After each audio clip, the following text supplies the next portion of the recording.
It almost feels like I'm talking more to myself than anybody else. But so what I really mean to say is thank you. Thank you for allowing me to be here every Ekadashi, putting up with me, all of the things. Without further ado, Om Ajnanatirmirandasya Gyananjana Shalakaya Chakshurunmilitam Yena Tasmai Shri Guruve Namaha. Nama Om Vishnupadaya Krishna Prasthaya Bhutale Srimate Bhakti Vedanta Swaminiti Namine Namaste Saraswati Deve Gauravani Pracharine Nirvishesha Shunyavadi Paschatya Deshatarine Jaya Shri Krishna Chaitanya Prabhu Nityananda Shri Advaita Gadadhara Shivasadi Gaura Bhakta Vrinda Hare Krishna Krishna Krishna Hare Hare Hare Rama Rama Rama Hare Hare Vancha kalpatarubhyascha kripa sindubhyeva cha patitanam pavanebhyo vaishnavebhyo namo namaha. So this is Saphala Ekadashi, and I had been thinking about the many topics that could be covered in a lecture like this, but it is also celebrating the disappearance day of a personality named Devananda Pandit. And so I thought, what better way to celebrate Srimad Bhagavatam lectures than to speak about a person who was a great lecturer of the Srimad Bhagavatam. So I know that I've spoken about Devananda Pandit before, but it's been, I think, at least 2 years since I did that. And so I thought better that we circle back around and really we can use this Bhagavatam lecture to hear about a personality whose life and soul was preaching Bhagavatam. The wonderful thing about Devananda Pandit was that for the first half of his life, he was preaching Bhagavatam. He was an ascetic. He was living during the time of Sri Chaitanya Mahaprabhu, and from a very early age, Sri Chaitanya Bhagavat speaks about the fact that he was disinterested in material world life. And sometimes we can wonder if that is all there is to our Krishna consciousness. We memorize all the verses, we say all of the right things, we have this process of Krishna consciousness. And I don't know if any of you ever feel this way, but sometimes I feel like life becomes a little bit like reading Srimad Bhagavatam. Not so much like living our own Bhagavatam story, even though there are many great devotees and great teachers and spiritual advisors on our path who have reminded us that we are, all of us, living our own Bhagavatam story. We simply have not gotten to the end of it yet, but we are, all of us, living our own Bhagavatam story. But for me, I find that life can often be like reading Bhagavatam, which means that I can get easily confused by life and also by Bhagavatam. Even just the detangling of who is speaking when and to whom and for what reason. I can often get very, very confused about what's happening, why it's happening, when it's happening. Does anybody else feel like that? There are so many stories within stories within stories that sometimes I can get lost. And life also feels a little bit like that. There's so many stories within stories about life that we're all going through, and sometimes we can get a little lost. So Devananda Pandit was speaking on Srimad Bhagavatam even from an early age. Incredible scholar, knew so much. The problem was he would speak about Srimad Bhagavatam and never mention Bhakti Yoga. Never mentioning devotional service. Never mentioning the crest jewel, the crowning ornament of Srimad Bhagavatam. Srila Gaur Govinda Maharaj has said that if we read Bhagavatam correctly with all of our hearts, ultimately we will see that the entire Bhagavatam is about how Bhagavan is crying for the Bhakta, how the Lord is crying for his own devotee in so many different ways, shapes, forms, stories, examples, unlimited examples. But this Devananda Pandit was not giving any importance to Bhakti Yoga.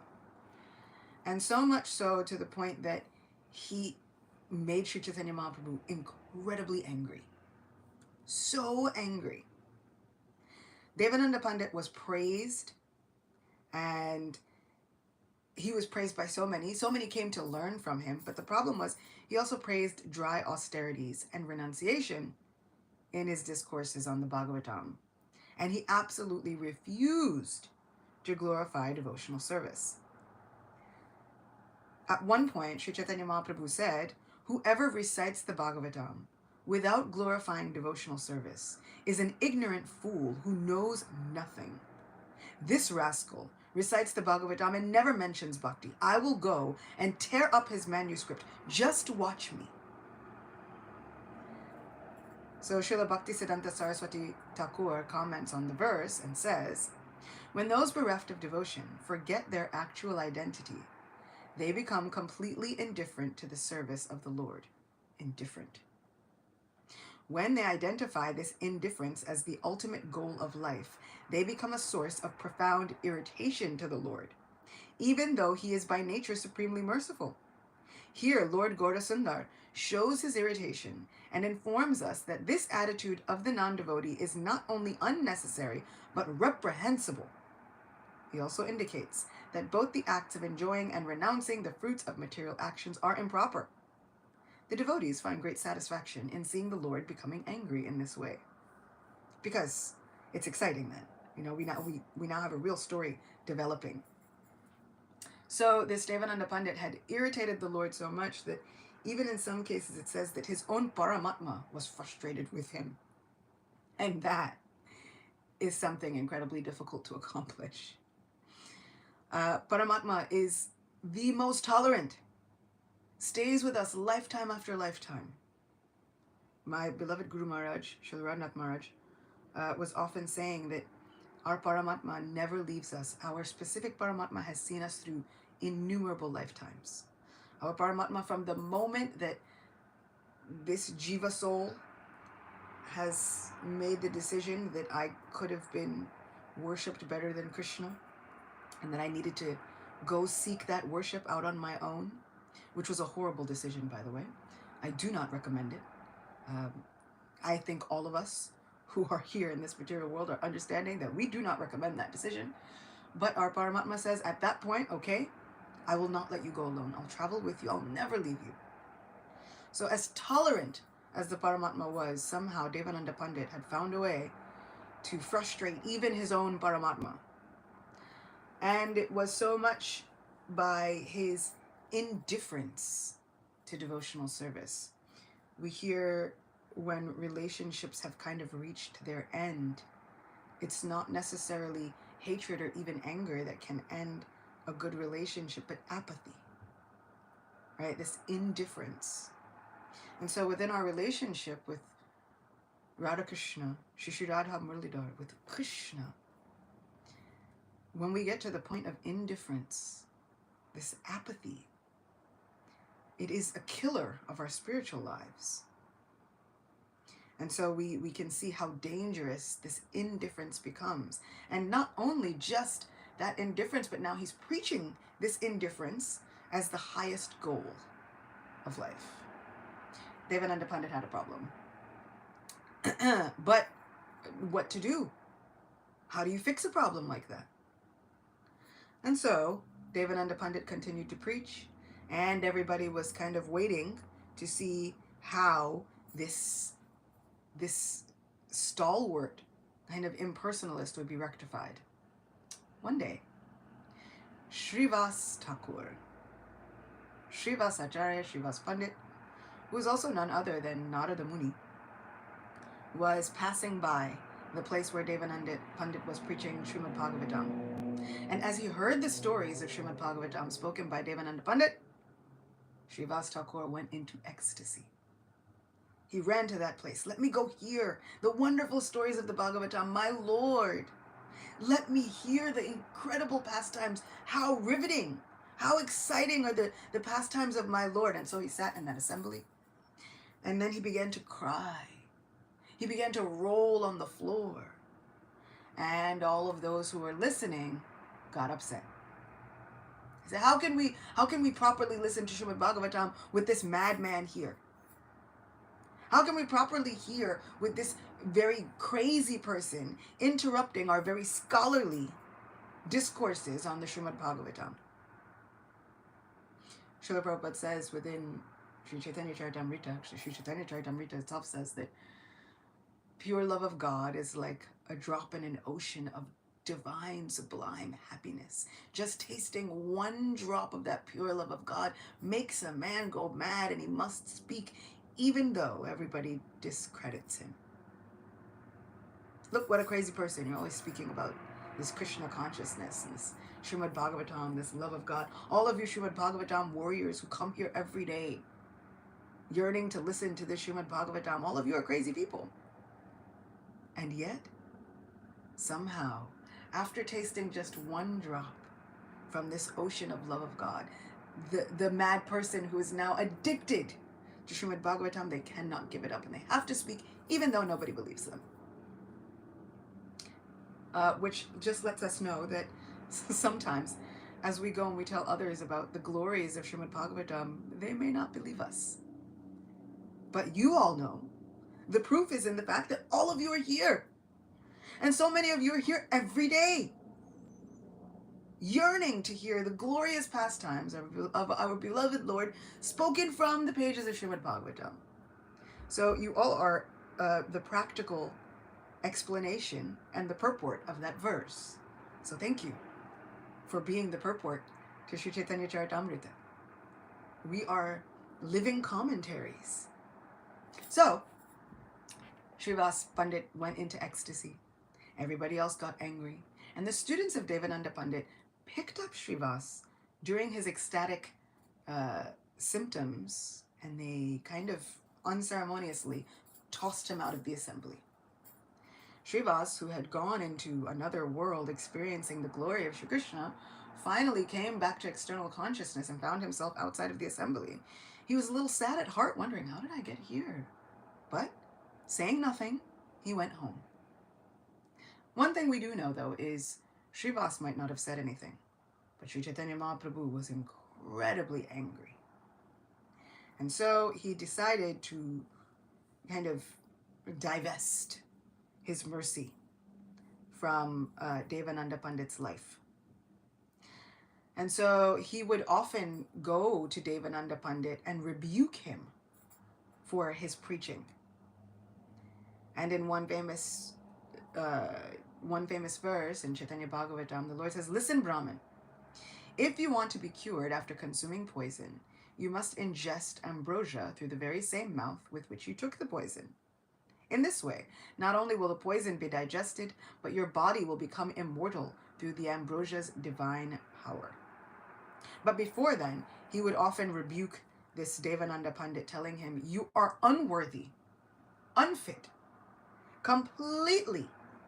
You are the antithesis of everything that is in Srimad Bhagavatam. How dare you? What do you think you are doing?" And then Sri Chaitanya Mahaprabhu went on with life. He went through very many different stages of life. And then he takes sannyas. Then he thinks he will go back to Bengal and he will make a whole festival of pardoning. And so Sri Chaitanya Mahaprabhu thinks, for all of the people who ever had any problem with me, if there is any contaminating sin left in those people, I should go back and I should pardon them now. I should give my mercy freely. And so he goes back, and the place where he goes becomes known as Aparad Bhanjan, the place of pardoning all offenses, the place of forgiveness. And so, even though Devananda Pandit goes to, he comes back to the town, Sri Chaitanya Mahaprabhu comes back to the town where Devananda Pandit was living. So he comes to Kulia, or Koladweep, which is the place where offenses are forgiven. And a great many people come during this time. Gopal Chapala, so many different people, they come and they admit. The first thing they do with Sri Chaitanya Mahaprabhu is just simply admit all of the offenses they had committed. Oh my Lord, this is my plight. Oh my Lord, I have somehow committed Vaishnava Aparadha and this is my plight. I don't know how to get free from it. And the only person who can help me is you. And in those moments where everyone has come and they have simply admitted that they have made this mistake, Sri Chaitanya Mahaprabhu is so merciful, soft-hearted, kind, compassionate. And this helped me realize the stark contrast between this pastime and a pastime with a devotee named Chota Haridas. Chota Haridas was a brahmachari, and he had kind of like a subtle offense. He had some subtle connection with a woman, and he was heavily rebuked by Sri Chaitanya Mahaprabhu. And so much so that he goes and he tries to gain back the association of Sri Chaitanya Mahaprabhu, and Sri Chaitanya Mahaprabhu denies Chota Haridas any access to him whatsoever. Chota Haridas becomes so dejected that he goes and he ends his life in the Ganga. And sometime after, Sri Chaitanya Mahaprabhu asks the devotees, what has happened to Chota Haridas? Where is he? I don't see him. And the devotees tell Sri Chaitanya Mahaprabhu, well, he's ended his life within the Ganga.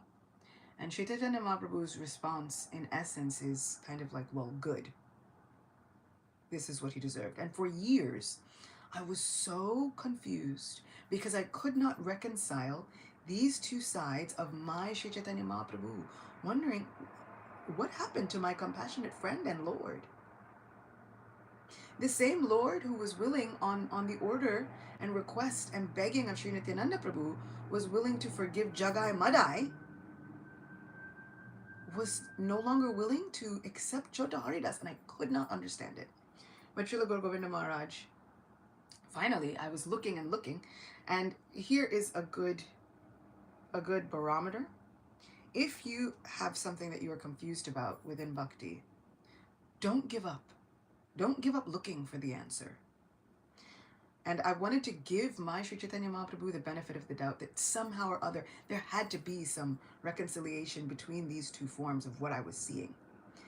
And so it took some years for me to find the answer, but I simply had decided that I wasn't going to stop looking. And this, I feel, has helped me within my devotional service so many times in life, where I find things that are confusing, either within Shastra, within my life that are happening. What if we simply didn't give up looking? What if we simply did not say, you know what, I can't find this answer, it must not exist. There must be a reconciliation. There must be a way that I can understand my Supreme Lord in the way that I know him, who is kind and compassionate and feeling toward all of these living entities. So I kept looking, and eventually I came upon the explanation by Srila Gaur Govinda Maharaj, who was saying that Chota Haridas was unwilling to admit his mistake. He was unwilling to openly admit, this is my struggle, this is what I'm going through. And Sri Chaitanya Mahaprabhu loves the people who are willing to simply admit that I'm having a hard time, or that I've committed this mistake, or I have made this offense, and I have no other shelter other than you. That melts the heart of Sri Chaitanya Mahaprabhu.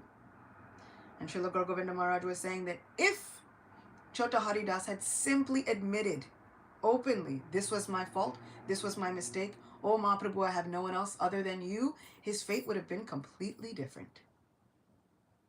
However, Srila Prabhupada states, I think the devotees had a question once about this scene of Chota Haridas, because Choto Haridas, because he had ended his own life, he became a ghost for some time. However, what happens when a devotee becomes a ghost? His seva, Choto Haridas had the seva to sing for the Lord. And so even in a ghostly body, he continued his seva of singing for the Lord. And Sri Chaitanya Mahaprabhu would accept that seva even within that subtle body. And then the devotees asked Srila Prabhupada, well, what happened to him after? He said, this is divine Leela. He went back home, back to Godhead. So what gave me so much hope was that the Lord never forgets any service that is done for him. Even if we commit a mistake, because we are going to commit those mistakes, there is absolutely nothing that we can do that will be perfect. This one lecture of mine right now, I'm doing the best that I can, but I'm sure it's riddled with so many mistakes. But all I can do is say, Lord, this is who I am. This is where I am. I will simply give what I can to the best of my ability. And so many times within Bhagavad Gita, Shri Krishna praises that. Our Krishna praises people doing the best that they can with whatever they have, better than trying to do somebody else's job more perfectly. Isn't it? Do your service to the best of your ability, though imperfectly, than to try and do somebody else's life perfectly. For to follow another's path is dangerous. So, this was the lesson of Choto Haridas. If he had simply admitted his fault openly, honestly, in front of the Lord, everything could have been forgiven. So now, Sri Chaitanya Mahaprabhu is within Koladweep in Kulia, and he is forgiving everyone. And finally, here comes Devananda Pandit, ready to admit his faults and his mistakes. This is a great big turnaround. And he went from preaching Srimad Bhagavatam almost in an atheistic way to now ready to accept his faults, coming crying before the Lord, oh my Lord, I cannot believe what I have done for so many years. I have offended you. I have torn your personality apart by preaching Bhagavatam without mentioning bhakti and devotional service. What was this change in Devananda? Devananda Pandit came into the good fortune of having a best friend. As Devananda Pandit went through his life, he became best friends with Vakreshwar Pandit. And when Vakreshwar Pandit, who is a great associate of Sri Chaitanya Mahaprabhu, he was a great dancer, an incredible dancer within Kirtan. And so they become such good friends that whenever Vakreshwar Pandit would begin to dance, then Devananda Pandit would make sure that he was not disturbed. He would protect his body. He would stand around with a stick making sure that the crowds did not impose upon him during his dancing. So now, this has changed his mindset around completely. So now we see how important association is. Our association starts to shape who we become. It can change our entire lives. It can change our spiritual lives. It can change everything about us. So now Devananda Pandit has come and he is crying. I'm so sorry, my Lord. Please forgive me. And Sri Chaitanya Mahaprabhu is so ready and willing to forgive everything that Devananda Pandit had done previously. Not just because he had come and openly admitted his faults and mistakes with such humility of heart, but Sri Chaitanya Mahaprabhu says, because you became so dear to my Vakreshwar Pandit, I have to forgive you. I have to give you all good fortune. And so Devananda Pandit was transformed. And now he is celebrated amongst the Vaishnavas.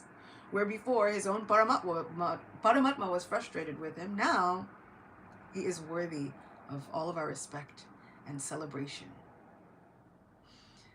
So this is something which is there are great lessons in there for all of us, that we are also living our own Srimad Bhagavatam stories, but we are watching the Bhagavatam stories of others. So sometimes we might think that we know someone, what their fate is, what their pitfalls are. Sometimes we are observing the service of someone else and thinking, Lord, save us all. But sometimes the story is not finished. We have to wait for that last verse and that last commentary. Because who knows, the person who is committing all of these mistakes today might be the person that we are celebrating and is worthy of our respect and Vaishnav worship tomorrow. So it just reminds me so much that we never know where someone might end up. So I want to applaud all of you for being Srimad Bhagavatam warriors, for coming day after day. Simply that effort is devotional service.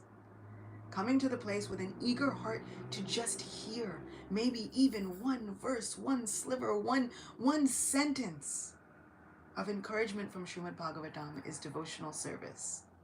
You all are so worthy of my worship, my affection, my respect, my obeisances, which is why I felt like I paused on our Vaishnav Pranam mantra, really just thinking, I feel so fortunate to somehow be in the assembly of all of you, so that maybe your friendship will rub off on me, and Gaurachandra will be merciful to me because of all of you.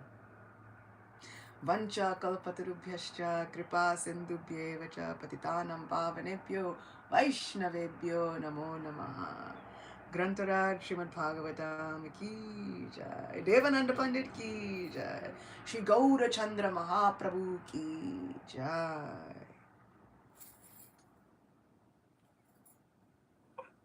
Thank you, Achyuta Gopi Devadasi. If attending your class regularly is devotional service, so what is given class? Is it like pure devotional service, or what is it? When I do it, I can't say. I don't know what it is, but it is definitely, it is so much devotional service, because for 2 weeks, you would think that it's only one day of preparation. But usually from one Ekadashi to the next Ekadashi, every day, in the meantime, I'm wondering, but now what to do with the next one?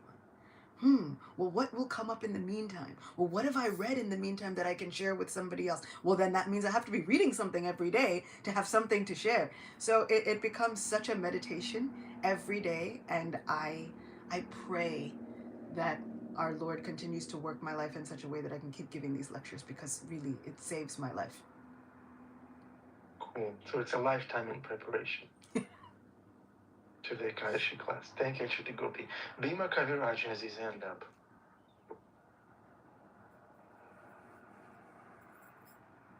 This is like Srimad Bhagavatam, conversation between Bhima Maharaj and Achyuta Gopi Maharani.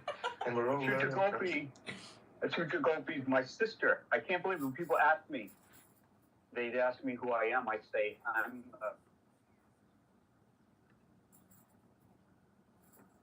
Hold on, Bhima Prabhu. Where are you? Well, am I going in and out? Yeah. Just stop being restless. Slow down. Yes, I am young and restless. And bold and beautiful, too. With all the days of our lives. As the sand, right? As the through the hourglass. Sand falls, right? That's so funny. So I just wanted to say, when she said my Guru Maharaj, Radhanath Maharaj, I go, oh, wait a minute. That means I'm actually more than blood. I am related to Achyuta Gopi, and that makes me a very special person. And I'm just going to go around all day today, just saying I'm from that family. That's what's the wonderful thing about Krishna consciousness, is that we actually are all family. We get together with, I get together with Christmas time, we get together with our family, and yes, we love them and they're close and they're our blood relatives, but we actually have such a large family of devotees. I've always noticed that over the years, you never lose your friendship with a fellow devotee. You don't go away, you don't not contact them anymore, because we all share on such a deep, deep level that no one else can give us this type of reception, listening, confiding, sharing, giving us new information, laughing. That's the big one. Laughing. So, once again, thank you very much. Achyuta Gopi Prabhujini. Hare Krishna. I can always be known as Bhima Prabhu's little sister, then I'm alright. I'll be okay. at the end of my life, I'll be yelling about it. Nobody can do anything to me. I'm Bhima Prabhu's little sister.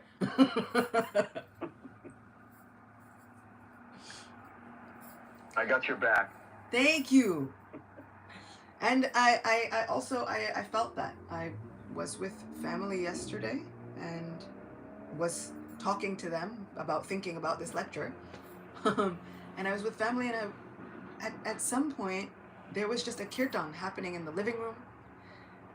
We were telling Bhagavatam stories in a different room. My Nityananda Prabhu had gone with me to my sister's house. So everywhere I looked, somehow there was Krishna consciousness. My sister was calling out prasadam prayers before we ate anything. And I was just thinking, I feel so fortunate. This is the holiday gift. This association of devotees. This is the holiday gift that keeps on giving. And while some people might be a little upset that Ekadashi is the next day after Christmas, so you can't eat all of your leftovers today, it didn't matter to me. I was actually overjoyed. I was more happy that it came just like this. I was like, the holidays just keep going. Because for me, Ekadashi is such a holiday. Any excuse that gives us to dive deeper into our Krishna consciousness, let's run with that excuse. Let's take it. It is a day of tapasya, but this tapasya is so easily and joyfully performed. Our Krishna has made the perfect situation for all of us. And I'm so happy every time there's an Ekadashi. And then it gave me an excuse to talk about Devananda Pandit, who became, of course, before I started giving these lectures, I didn't know anything about Devananda Pandit. And then because it came on an Ekadashi and I was speaking about Vaishnava Acharyas, I had to go and research Devananda Pandit, and now he's become such a familiar personality. Now it's like old friends.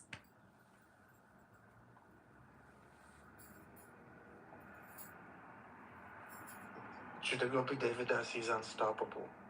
When she starts glorifying devotees, you can't stop her. Temple room has their hand up.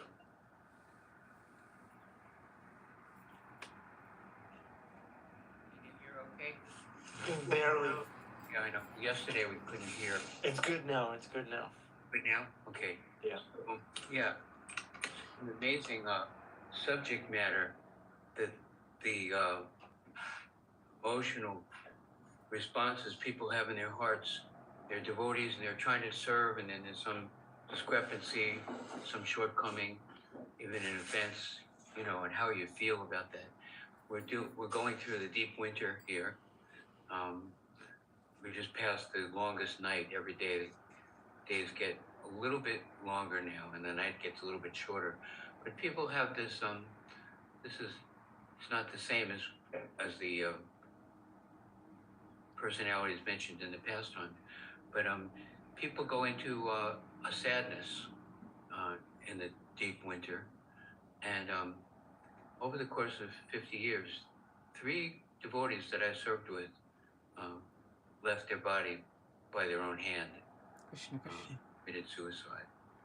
And it's so profound, that somebody you knew was so discouraged or confused, and usually because of neglecting sadhana, and the mind creeps in there. And just yesterday, the day before, somebody we know told us that he was thinking of taking his life. Hmm. And when you know somebody did this before, and what did I say to them? What did I see them? What happened between us? What could I have done? And so I was listening to his sharing, his feelings and his heart, and his deep depression in the dark winter, and I'm listening, and I'm praying to Krishna, please, Krishna, what to say? I was listening and praying, and Krishna helped me remember something that somebody told me once, of all things to say to this person. Grandmother Parisha, who's a Native American medicine woman, she was talking about sadness. And she said, sadness is good.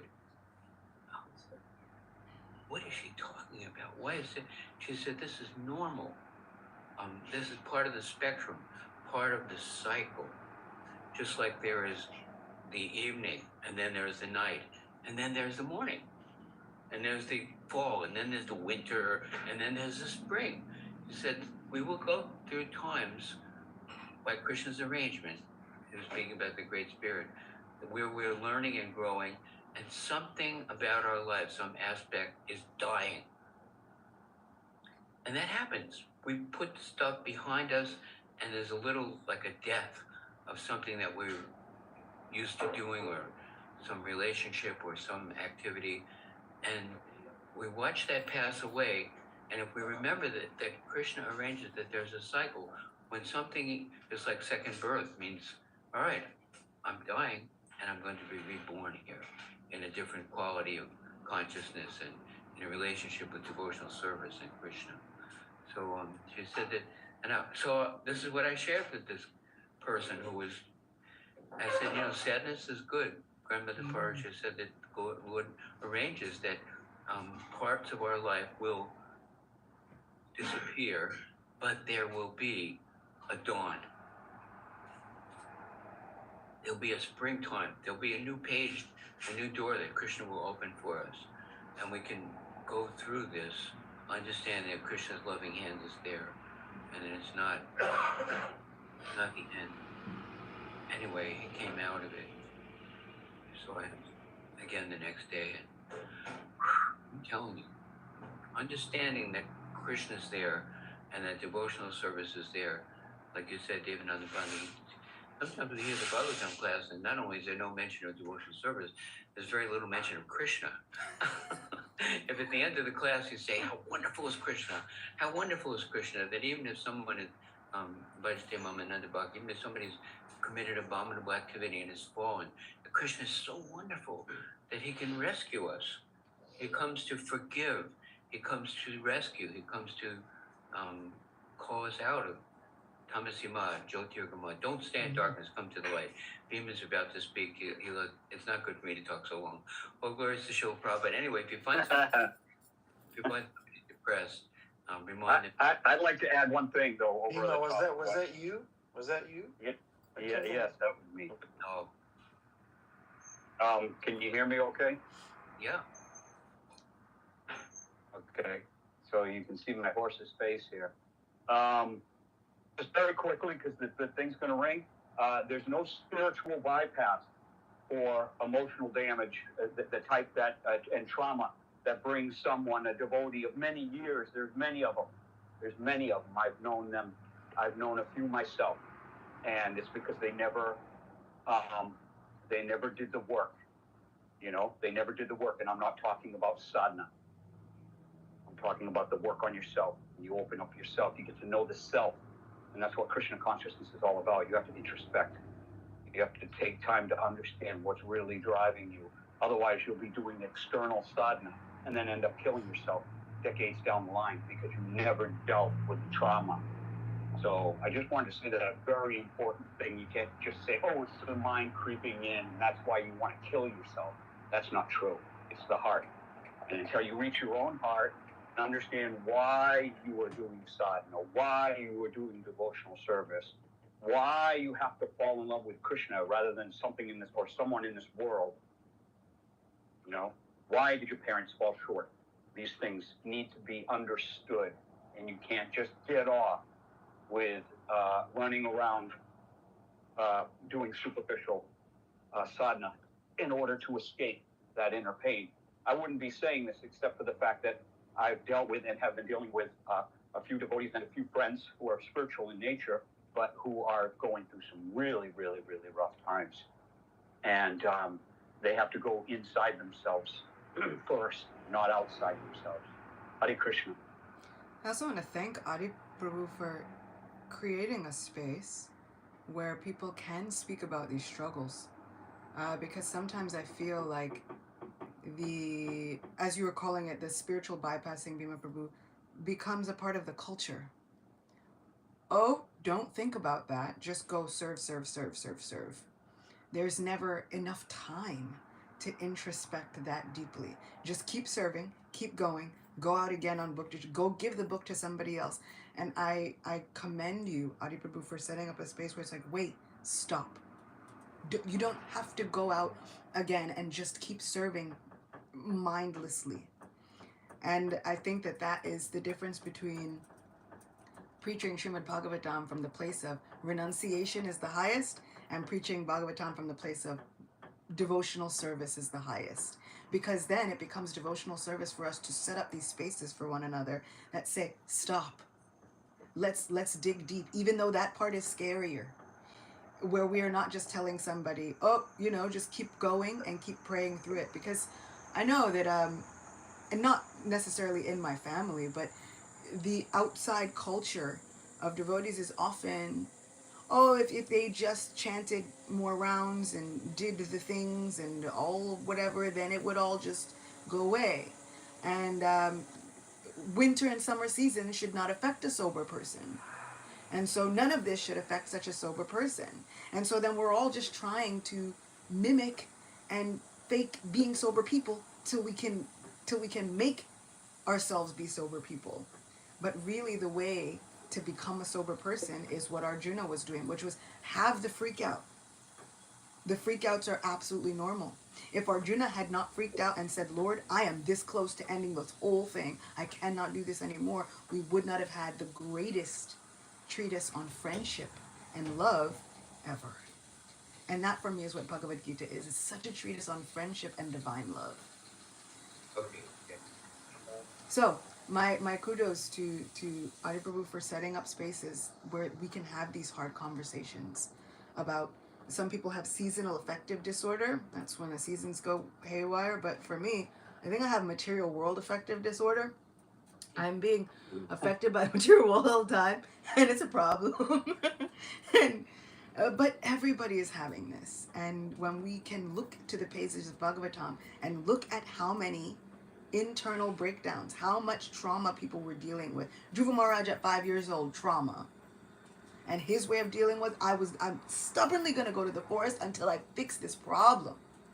So we can go through the pages of Srimad Bhagavatam and look at these heroes that will become our friends.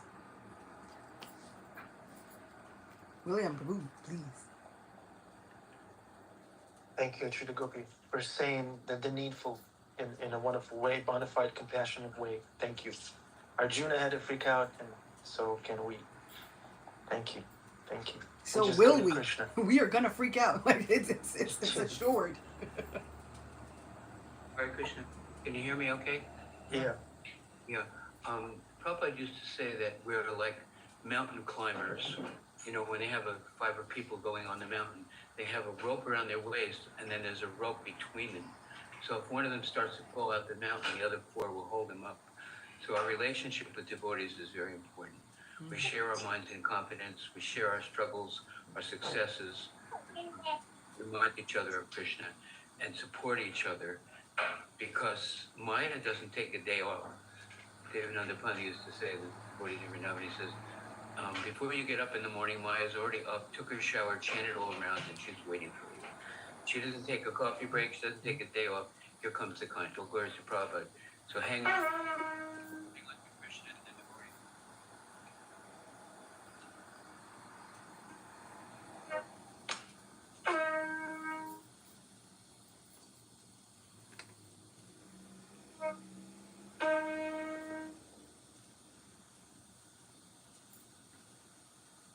Thank you so much, everybody who joined on YouTube. This has been the Saphala Ekadashi lecture, and you got to hear from some really amazing devotees who were on the Zoom call. You can also check out the Bhakti Center YouTube channel. They have the temple at the Bhakti Center, and there you can get darshan of the gorgeous deity Shri Shri Radha Muralidhar, and you can see the interactions that were happening over there from their Zoom channel. Until next time, can't wait to be with you all for the next Ekadashi. Hare Krishna.